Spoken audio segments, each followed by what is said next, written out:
Hey guys, today I'll show you the unboxing of the Redmi Note 10s. So on the front you can see the image of the phone with its name. And at the back, specifications like the camera, processor, display and battery are mentioned. So quickly we'll open the box.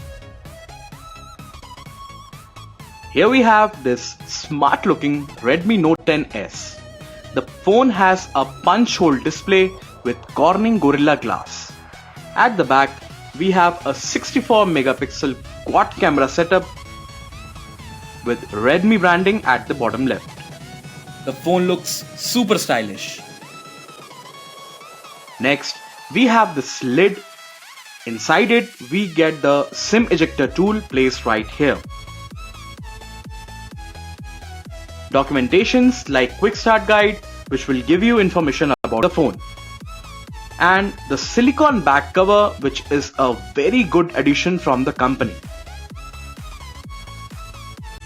Now we have a USB Type-C cable for charging the phone and transferring the data.